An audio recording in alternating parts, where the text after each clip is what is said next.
Good morning, UK estate and letting agents. Today I'm joined by what the Property Academy consider are 8 of the best, the very best estate and letting agents in the UK. And today in this video, I'm going to be talking to these wonderful people about 2 things. First, how they're coping in this current post-lockdown market. They're talking about their leads, how they're motivating their staff. And then in October, they're going to be talking at an exhibition, and they're going to be touching about what they're going to be doing now at that exhibition and how it can help you guys in a estate agency. But let's roll it back to the first one.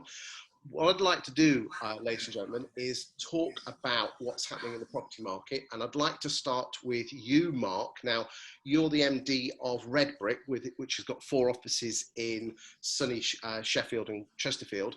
How have you been finding the property market in the last 110 days? Morning, Chris. Morning, everybody. It's been fun. I imagine we've experienced pretty much what most other agents have been experiencing, which is a significant increase in demand. We had a look at some of our data, and just to give you a rough idea, we've done about 10,000 viewings since the 13th of May till the end of August, which is an increase year on year of just over 4,000 more.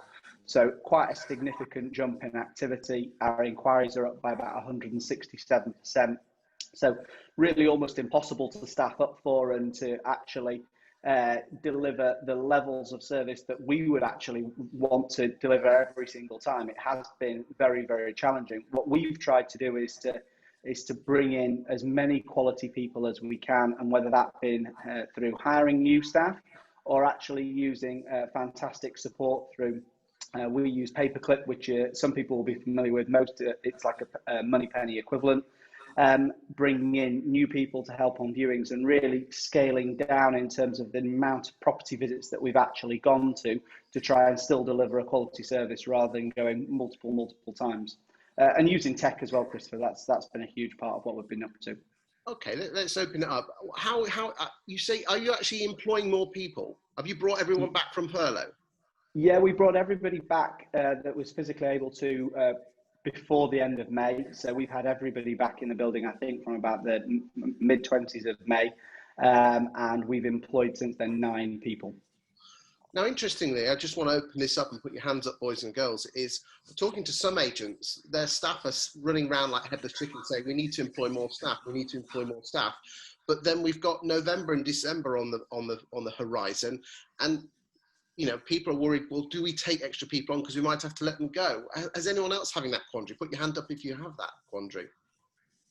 Okay, so Samantha first, and then Vicky, and then Richard. So Samantha, what quandaries are you going with? And again, Samantha runs a 3-office operation in central London. We have seen a surge of inquiries, but we've also, and I think what's been the biggest difference for us this summer is we've seen a surge of new properties. I've actually had landlords call and ask if we would be happy to take their property on. The fee conversation certainly hasn't been an issue in the last few months. And that actually has been the biggest change for us, is just coping with the sheer level of new instructions that are coming on. Our demographic has changed as well, because we would normally see a huge influx of students at this time of year, and we haven't seen that. We're seeing a lot more professionals coming. We have seen rents start to soften a little bit. And I think the main reason we're seeing so many new properties come to market is because Airbnb isn't happening at the moment. And everybody who took out Airbnb properties as a business are now having to reconsider their options. Okay. So that's been the biggest change for us. I've heard a lot that, especially in London, where Airbnb is quite strong, that they're almost dumping them on the market for ASTs. Is that affecting the rental market in London? Yeah, that's another way of putting it. Okay, I mean, Vicky and Richard, you're both in London. Vicky first, talk about the staff, but also talk about how in London, are you having an issue with Airbnbs? And after Vicky, I'd like to go to Richard. And Vicky is the MD of Location, who won the Best Estate Agent Guide last year, which makes her the best estate agent in Britain. So welcome, Vicky. I'll take that for now, thank you. Yeah, so we've obviously seen exactly the same scenarios. I think most people at the moment, increase in instructions, the volume of inquiries has been something I've never experienced before. But what we've been doing in terms of looking at how the demand is affecting the team is having to improve the systems massively to be able to handle the volume. So there's been a lot of key things that we've done that I think has improved things massively, but ultimately when it comes to hiring new people, we've had to look at, okay, do we specifically want more negotiators? How else could we do it better? And we found that hiring sort of full-time first contact teams or staff, so to speak, that can handle the inbound leads, vet them specifically, register them, and help us in booking in the appointments if they're in a proceedable position and can provide us with things like their proof of funds, mortgage agreement in principle. The volume of demand is so high at the moment, there's absolutely no point doing viewings with people that are in a non-proceedable position or don't have their finances in place. So I think the roles within agency at the moment could do with a bit of a revamp, and we're trialing it at the moment, and it seems to be working really, really well. Okay. Richard, and please unmute yourself. I'm now unmuted, you'd be pleased to know, Chris. Excellent. And just for anyone who doesn't know, because you must have been living in a cave if you haven't, he's the MD of Northfield's very famous and well-known estate agency in West London. Thank you, Chris. Very similar to what everyone else has said. I think what we're seeing very much is some micro markets happening, though particularly for flats. Our house market is incredibly busy, very active, and doing quite a lot of sales. In the flat market, anything first floor flats, purpose-built flats without access to gardens, we're definitely seeing a slightly different market for that, and that's backed up by the stats. We looked at our stats last month, and we're hitting 98% of our asking price across the board. But interesting, our flats, we're hitting 96% of the asking price. So I'm already seeing the fact that if you've got a first floor flat with garden and you want a high price for it, you're in a lot of competition. You've got a lot of other flats on the market. So I think there's a few different little marketplaces going on there. Certainly in London, I would say, and people want that outside space. Okay, so open the question up here is anyone having any challenges by estate agents overcooking the asking prices to get the listings and potentially ruining it for vendors? So put your hands up, especially anyone who hasn't spoken yet. Let's get you in. So put your hands up. So over to Super Carl, and Carl is MD of Ashton's 5 agency network in Hertfordshire, and a person who Peter Knight actually says is one of the very best estate agents he's ever met. He'd never tell you that to his face, though. Thanks, Chris. Thanks, Peter. Yeah. So our market's been massively fueled by Londoners registering, wanting to move out. They keep using the word feeling that they'll feel safer, and a lot of them saying when they do go back to work in London, they'll probably be going back just for a couple of days a week. And so our applicant numbers have more than doubled since we came out of lockdown. And so there's now this huge rush of agents that are just pricing things at plus 10, plus 20% of what they were pre-lockdown. And a lot of that is causing, I think, some sellers to just sit there when they've got a great opportunity of selling now. And if they don't sell before Christmas, the stamp duty cut off and Help to Buy, all those things are going to come at us very quickly in the new year.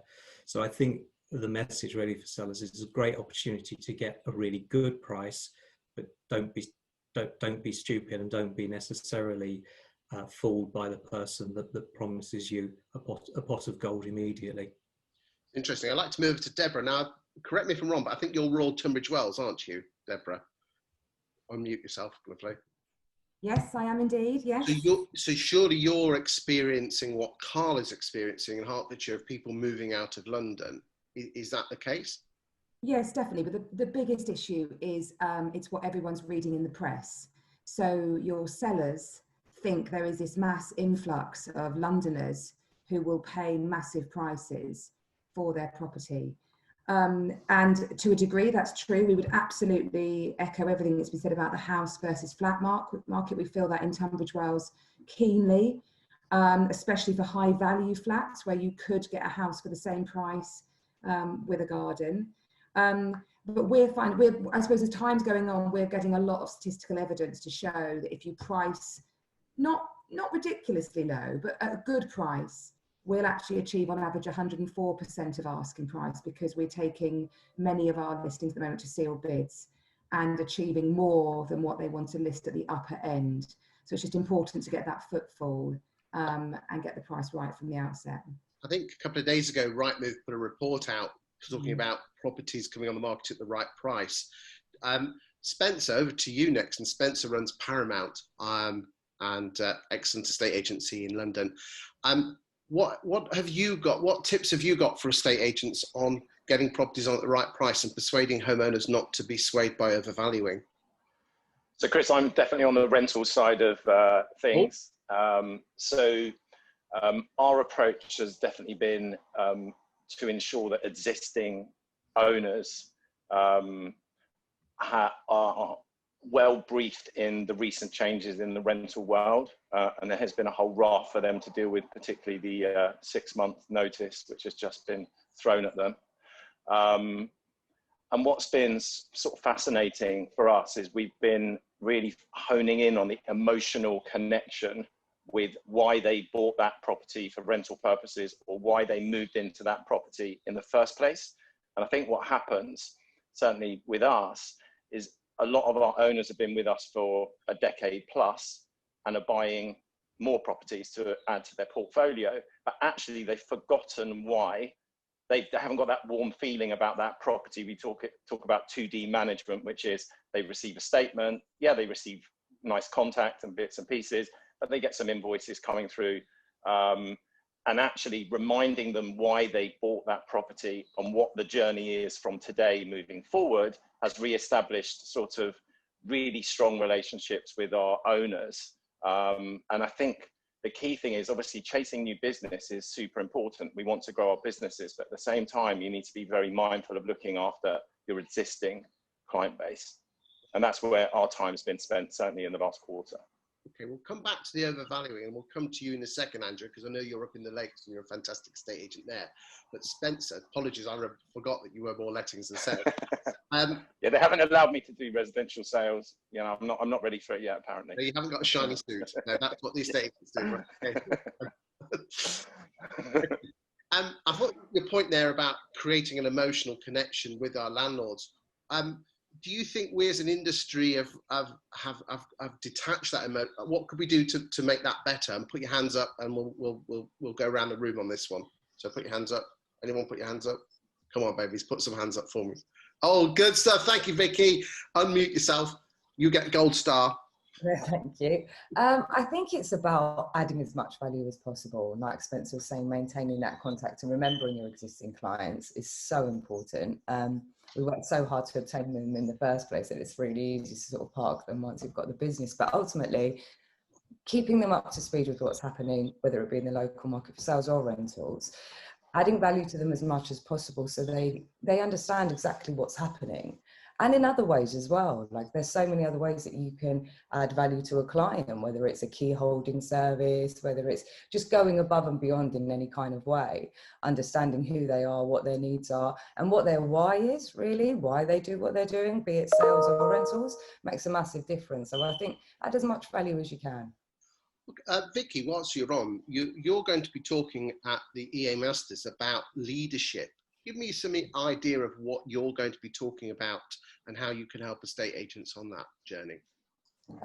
So brief snippet into that would be, for me, is looking at a host of different things, but ultimately our staff at the moment are feeling the pressure. I think we all are. It's safe to say we absolutely all are. But helping them and leading by example for them to show them how to manage the stress that they're going through, how to, you know, have a mindful attitude towards this whole process. And mindfulness is a hot topic at the moment, whether it's, and it has been for a while. And I know that there's different views on this at the moment, the people that understand it and the people that don't. And we do fear that kind of change sometimes when someone's talking to you about mindfulness, and it's one of those things that until you've got a deep understanding of it could be quite confusing. Well, what do you mean? But helping and guiding your staff through a better way of doing things, living a sort of healthier, more productive lifestyle, and helping maintain, you know, a positive attitude is one thing, but having the right kind of growth mindset to look at these things, have something to work towards, like a vision and a goal, and make all of your decisions based on that. You know, is it getting you closer to your goal and your vision? Are you staying true to your values while doing so? And if that's the case, great. You'll find that, you know, people, like I was speaking with them yesterday morning, for example, is you want to walk away today when you leave and go home and feel like an absolute flipping champion, rather than what I imagine a lot of us are doing at the moment. And getting in the car and being like, right, okay, I didn't get back to that person and I forgot to do this. And it's a really high pressure environment. So as leaders, we have a massive responsibility to lead by a better example and help guide these guys into a better way of doing things. I'd like to bring Angela in here. Angela runs THW in the Lakes, very big estate agent up there in the Lakes. I will come back to you about what you're going to be talking about EAMasters later, a bit. But how are you feeling at the moment, and how are your staff feeling under all this pressure? Yeah, pretty much as everybody else is saying already. So I think you kind of touched on there the stress levels and things. Everybody is feeling it. I think, like Mark said earlier as well, it's just the demand and coping with the demand, and then not letting the customer service standards slide because of the demand. You're trying to keep all the plates spinning all the time, and it's sometimes difficult to do that. So I think, yeah, pretty much very similar to what everybody else is saying. So we're seeing a huge demand in inquiries, a huge increase in second homeowners moving into Lake District, particularly from our Windermere office. Angela, please be honest, how are you feeling, being almost spinning all these plates, looking at your team up? Yeah, it's challenging, I think. Yeah, definitely very, very challenging. I think it's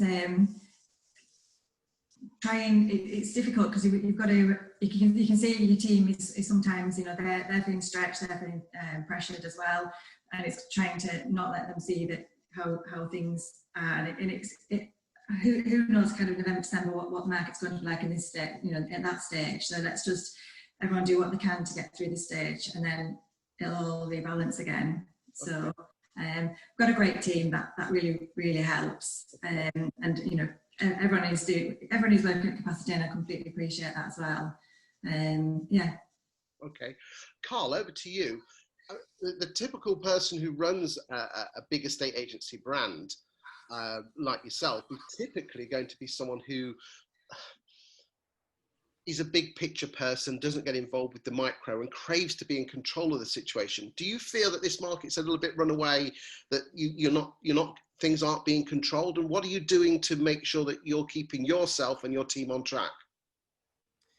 Yeah, I think I echo what everyone else has said. It's just totally sort of manic for the guys, and they're running around, and so I'm kind of trying to look at it from a sort of helicopter perspective about how we help support them.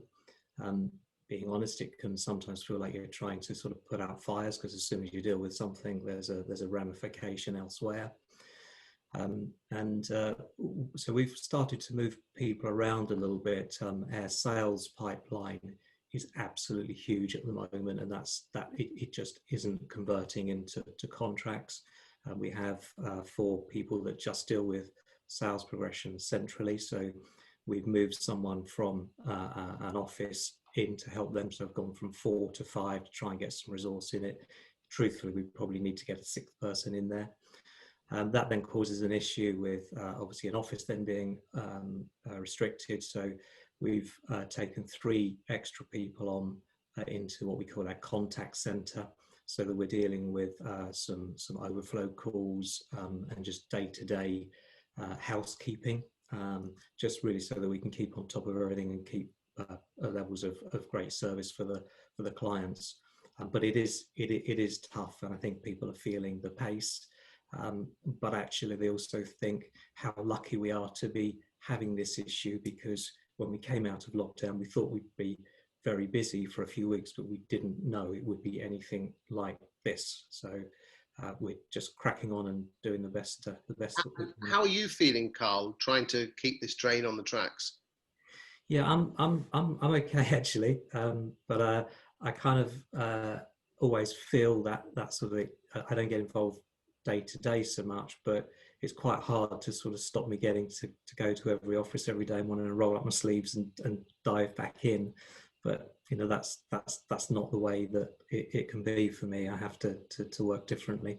And at the EAMasters, are you going to be talking about how you can not get involved with them? Because all of us want to get involved, don't we? Go out on viewings, do the vowels, that sort of thing.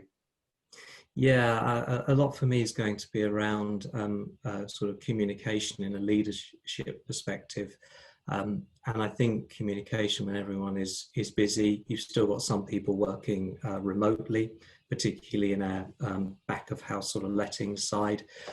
How we keep everyone engaged in the business, informed, and I think communicating exactly what we're doing and going back to what Vicky said, the why. And I think that's really, really important. And I think enhanced communication as we go through this period and into new normals going to be absolutely massive, because you know, there's change, there will be some uncertainty, and that can cause levels of, maybe anxiety is too strong a word, but it can concern people. And I think as a leader of a business, you've just got to keep communicating all of the time.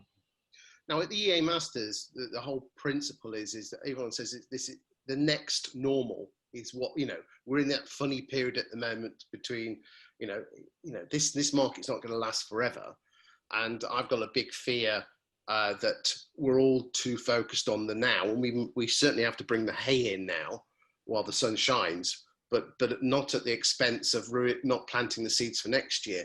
Now, Mark, quite a nice segue. You put your hand up there a few seconds ago.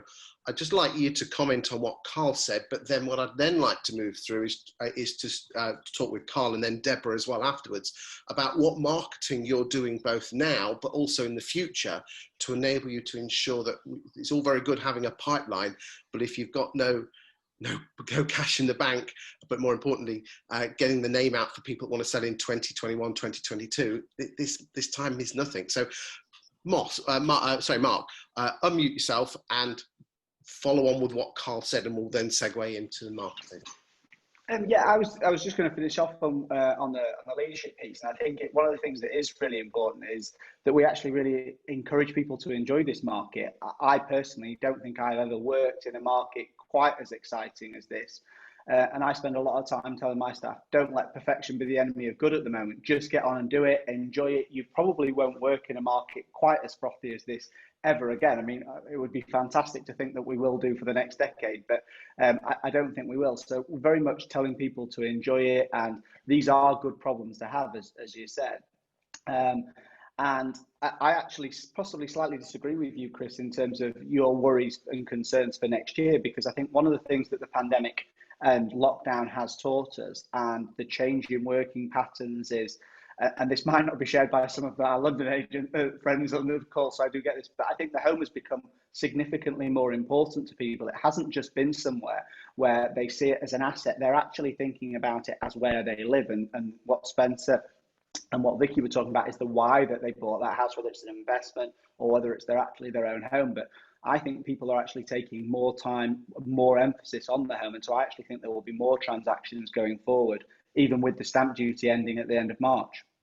So we're actually quite positive about the market, particularly, and again, probably similar to the people that have agencies outside of London. We're seeing a huge exodus of people from some of the major conurbations into where we are in, not just Sheffield, but Derbyshire as well. So for us, we see it's still quite exciting for 2022 as well, 2021 and 2022. I mean, if you think about it, there's certainly going to be more unemployment, but that still means that there's still plenty of people in employment. And probably whilst we can focus on the bad news, there's still, most people are going to have a job, but they're still probably going to want to move. So let's move on. I think that's a very valid point, Mark. Let's talk about marketing. What are you going to be talking about at EAMasters to ensure that your firm stays top of pile in the towns that you operate in? I think marketing's become ever more key, and I think that how you interact and how you get across your message to your clients and your prospective clients and probably your current ones is never been more important. One of the things that we're trying to make it is significantly more personal.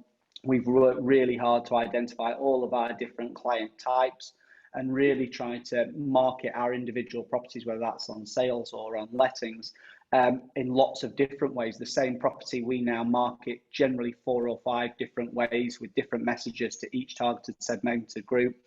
Social media is obviously a bit of an easy win in terms of, oh, we market on social media, but the way that you actually do that and how you segment that down is very important. It's not just putting it on Facebook or Instagram. Since lockdown, we've been using more adverts on social media and highly targeted.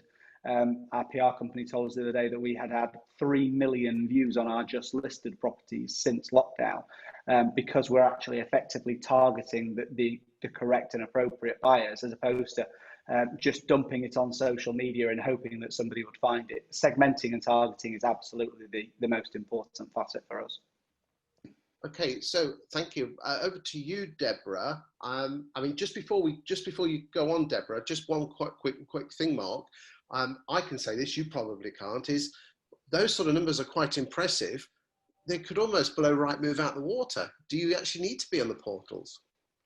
I'm a big fan of the portals. I think the way that they actually work, I know it's not a popular opinion amongst some estate agents, but I think the effective use of a good quality portal system is really important for us as agents, and the way that they deliver the leads is great. Yes, they have their challenges, and yes, they are frustrating at times, but actually from a customer experience, which is really what we're in the business of, is serving our customers. Does it help our clients and customers? Absolutely. Can we make the experience better at the other side? Yes, I think we can as well. But for me, you cannot live without the portals at the moment. I'm not saying that is forever, but certainly we're trying to take more control of our listings, so that if in the future we don't need it, that's fine. But we very much see them as part of our marketing mix for now. So refreshing to see an agent that doesn't take it. You know, I think we have a lot of emotion tied up in our choice of portals, and I think if you actually look at them, they are actually damn good value for money, especially on the base package. Moving over to Deborah. Deborah, you're going to be talking about marketing at EAMasters. What are you going to be sharing with the boys and girls out there in estate agency land? Well, I suppose marketing's been an interesting journey for us during lockdown, because during lockdown, I think estate agents became a bit loved, actually. We were still out there in the community doing lots of things. It's all got very angsty since then. So that's a kind of a new world that we're having to deal with. And I guess because there's just so much stress and tension in the world at the moment. The most important thing for me, I think, with marketing is just to know your market. We are a premium offering in Tunbridge Wells. We are not a cheap agent. We offer exceptional service and results, and it's about understanding that and not being apologetic for it. So we've spent a lot of time redesigning our proposition, working out who our perfect client is, and then understanding the value that we can bring to them against the competition, which a lot of mystery shopping and market research on. So I think as a result of it, we have a very, very clear proposition. We know the market we want. I would say we probably turn down about 40% of the valuations that we are asked to instruct on because they don't fit with our brand, and we have therefore developed a reputation for being an invitation-only agent, which in itself creates a new kind of status. So having the confidence to do that and not just take on everything, even if you know this isn't what fits with my brand, we're not going to deliver what this person wants, having the confidence to walk away as a stronger marketing tool as doing all the other stuff. If you don't mind me saying, Deborah, that is very brave, yet at the same, I must applaud you, because I think the attitude of a lot of valuers is let's hit the target, we'll take anything on. You know, if Savile started taking on 2-bedroom flats in Middlesbrough, we'd worry about it and it would degrade the brand. I'm chuffed to bits that you've segmented your market, found it, and you're focused on it. And do you genuinely believe by turning away stuff that doesn't fit what you want, you get more of what you do want? Absolutely, categorically. We have a reputation for taking the best properties on from highly motivated sellers, and to have a Madison's board up signifies that it's a partnership we both want to work on. So absolutely. And at the EAMasters, you're going to be sharing some of your tips and guidance and secrets, obviously not too much, or we'll make sure that no one from Tunbridge Wells listens to you. So don't worry about it. I'll have a word with Peter. We'll be fine on that one. Thank you. That would be lovely. I've got 34 other agents on my streets here, so yeah, that'd be great. Okay, I'd like to now move on. Thank you, Deborah. You're an absolute star. I'd like to move on to Richard and Spencer to talk about profitability and how you're going to get more profitability. So let's go to the main man himself, Richard. So unmute yourself, Richard. What are you going to be talking about? Give me an insight in the world of a estate agency about how you can improve profitability. Because again, we've still got a huge pipeline, but if it ain't coming out the other end, it ain't pound notes. So talk to me, Richard. I think there's a few things. I mean, the first thing, I don't think there's any one big thing. I think we often look for that magic solution for profitability. And I think one of the things we did in the pandemic was look at everything below the top line, because we all focus on the top line very much. And looking at what I call very boring and very dry things like licenses you've got, making sure you're not spending too much for your DocuSign licenses and software, going through a whole list of things. And we quite rigorously went through every single item in our bank statements, standing orders, direct debits, everything. I made a lot of small cuts, if that makes sense, but not cuts which are going to affect, I think, the marketing or the front line, but looking at the back office. And it's amazing when you actually get into the detail of that. And I'd encourage everyone to do it. It's particularly boring, but you suddenly start saving an awful lot of money. Obviously, you've got a 4-office operation.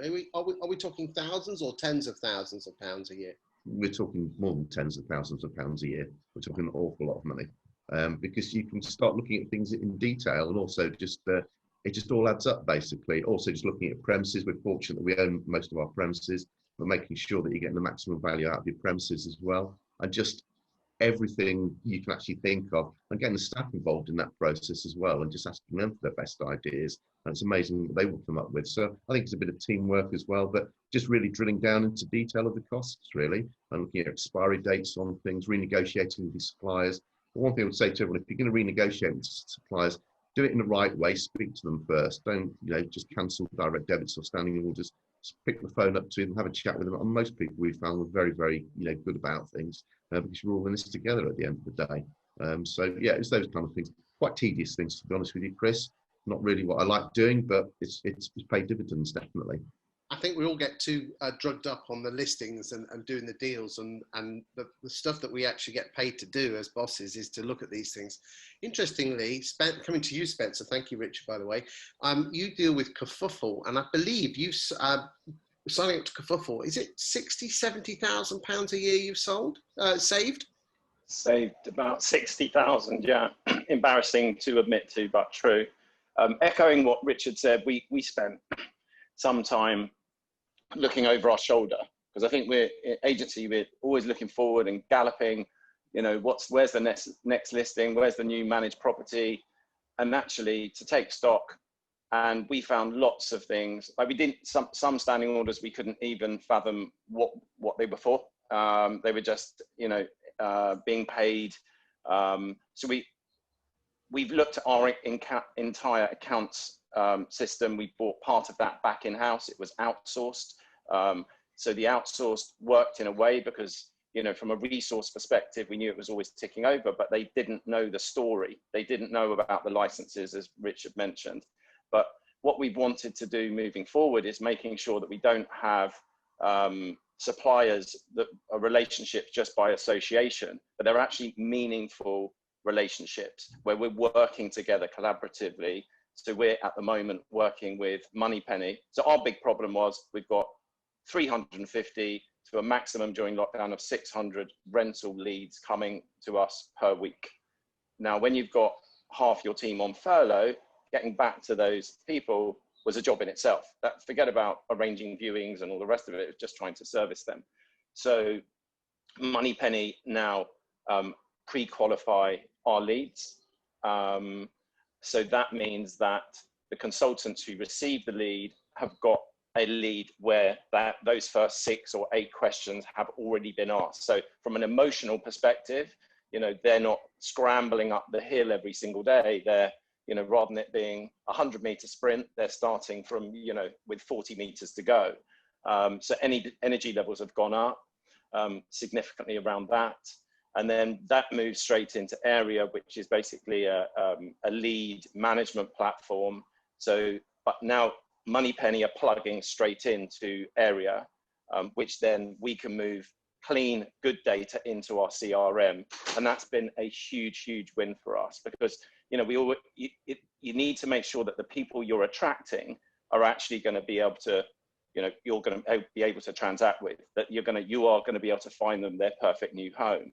And I think, you know, certainly from our perspective, and that's all I can really talk about, is this sort of, you know, big shiny thing that the neighbours have got up the road. Oh, they've got it, we need it. Actually, what Vicky said earlier is, know your values, know your brand, and make sure that you associate suppliers that suit what you're doing. It doesn't matter, it might be different to someone else, and that's fine, but your target market, someone like Deborah, is completely different to her neighbours up the road. So don't plagiarise, make sure you have a better relationship with suppliers. And actually our relationship is so good we've lost the ones we shouldn't have had in the first place. That's what's happened during this process. And we're so tight with fewer, but better. They work for us. And what's happened is the whole team are included. So it's a really exciting time. The net position, what's happened is we've had our best ever months over and over again for the last 3 months. In the history of Paramount Lettings, the last 3 months have been the best ever. And I've got people who we've allowed to have a week off here and 10 days off here. One of the guys is off for 5 days, and we've asked them to go because their energy levels are low. It's been a fascinating time. And I think if you embrace technology well and suit your brand, look after your team, and make sure that you don't look around at what others are doing, make sure your suppliers suit you. And that's the best advice I can give that's worked for us. Excellent advice there. Anyone else got anything to add about suppliers and things like that before we move on and talk about the final topic? Janza? No? Okay. I'd like to ask Samantha, you're going to be talking about how to be the best of the best. So I'd like to start with you, Samantha, and then finally finish with you, Angela. What are you going to be talking about on how you and your team can be better estate agents, and what you're going to teach the people of the UK? So the area that we cover, where our 3 offices are, is no bigger than a square mile. So that will come as quite a surprise to many. To each other, aren't they? They're very close. I think they're within 300 meters of each other. The main reason that we have them set up like that is we have our sales team in one, our lettings team in another, and our block management team in another. Our block management team has been phenomenal for our growth on the sales and letting side. Within that square mile, we manage over 100 buildings. So there's an awful lot of people there that rely on us, you know, for assistance, really. So what I want to talk about next week is really the work that we've done in the community over the last 9 years, and how we're looking to translate that to a revenue stream in the next 12 months. We're looking at collaborating with a lot of the local businesses, but really to build on that trust. And the goal is to really set up a subscription service where actually people are paying us to help them manage their homes, whether they're renting or selling or buying through us. It's really just about having the community come to us as their trusted advisors. So yeah, I want to talk a bit about that next week. Excellent, excellent. So basically they're like a concierge service, and they're going to pay you hard cash, even though they're not selling their house. Yeah. Good, fantastic. That'd be fascinating to listen to. Angela, talk to me. Oh, you need to unmute. Yeah, so next week I'm hoping to talk about more to do with being the best of the best and what that looks like. So just revisiting, so restructuring how we do things. So looking at, I think Vicky touched earlier on having your first point of contact and just restructuring how I think some of the roles aren't what they used to be, so a traditional sales negotiator role, for example. So really going to be looking at how we're going to do that and incorporate that into our business, how we run our business and the business model. Yeah, I think that's basically. Okay. Well, thank you for your time. What I'd like to do is just, for very, very briefly, go around the whole room, and I want you to think of one really quick tip to be coping in this market. One quick little win that you can tell the world of estate agency, so you can help your brother and sisters in estate agency. And we're going to start with Mark Ross first. Sorry, mate, but you're at the top of the page. Give us your top tips. One top tip, very brief, I'll let everybody else cover the more technical stuff. I think enjoy it right now. I think it can be stressful. I think there is a lot of things going on, but I think if we all smile, if we're all there for a team and enjoy it together, I think we have the potential to do great things. Excellent. Carl? Yeah, I think just spend extra time preparing for each day, and block your day into half-hour segments or 25-minute segments flat out, and then take 5 minutes out, and organisation key to maximise the time that we have at the moment. I like that. 25 minutes, and you've got 5 minutes rest, so you've got a great idea. I like that. You'll go far on this one. I can see why Peter likes you. Samantha? Pick up the phone. I found people actually want to chat at the moment, not always about business, but I've been speaking to people that I haven't been able to get hold of for years, and they actually want to chat. They want to talk about how the last 6 months has been for them. You know, everybody's had a different journey. So that would be my tip. Lovely. Deborah? I think don't waste your time. If you've got a seller who's unrealistic or not motivated, or a buyer who's not ready to buy, then in this market, be ruthless and focus your energies on where it will get results, because we could run around like headless chickens being busy fools, and there's no need to be like that in the market at the moment. So understand when to push back, I think. Wise words, wise words. Spencer? Make sure you and your team are doing things that they love outside of work. Richard? I think for me, it's managing expectations, particularly of vendors. Get them basically, so you tell them how it's going to be, get them legally prepared when they go on the market, and encourage them. Ones who won't get legally prepared when they go on the market, you've got to doubt their seriousness, basically. And we're finding that's a big winner for us in terms of getting pipeline through, is making sure people have got all their legals sorted out, particularly with 60% of my sales being flats as well. It's really important that they get themselves sorted out on that. I think estate agent valuers especially want to be loved, and they don't want to put barriers in the way, but I think sometimes we have to toughen ourselves up, don't we? And wise words there. Angela? Yeah, I think mine is be brave, and just go for it. Totally go for it. And I think I love what Spencer said there about just making sure your team are enjoying things outside of the work life as well. I think, like Deborah touched on as well, about don't waste time on it sounds like Deborah's got it down to T with her segmenting and things like that. So I think it's just be brave and just go for it. Good stuff. Super Vicky? For me, it's keep learning and push the boundaries on the learning, what you're reading, watching and taking in, and try and grow through what you're going through. Excellent. I think, boys and girls, some of us have been in the agency game a little bit longer than others with the grey hairs, and this is an absolutely fantastic property market. I think one thing that I've learned is let's enjoy it while it's lasting, because it's not going to be like this forever. Thank you for everyone for being on this call today. It's been absolutely fascinating. Everyone on this call, along with other speakers, including Seth Godin, is going to be the EAMasters and the Best Estate Agent Guide on the 8th of October, organised by Peter Knight at the Property Academy. I can confirm that nobody on this call, or either myself, are being paid to do this. It's just that we all think Peter Knight and the Property Academy is an absolute bastion of the estate agency community, and to have basically over 30 hours worth of training for just under 50 quid, I think that's an absolute bargain. And as I said, I'm happy to fly the flag for it, and I'm not being paid to say that. It's just that we all of us need to learn. And if you can learn from great superstars like these people here today, then you'll only get better. You'll enjoy the job more. Your staff will enjoy the job more. And when we go through to the new normal, because we don't know what's going to be happening next year, you're going to be leaner, fitter, and not only will you learn to survive, but you'll be able to thrive. So thank you very much, everyone. Wave goodbye to everyone, and we'll see you all being well on the 8th of October.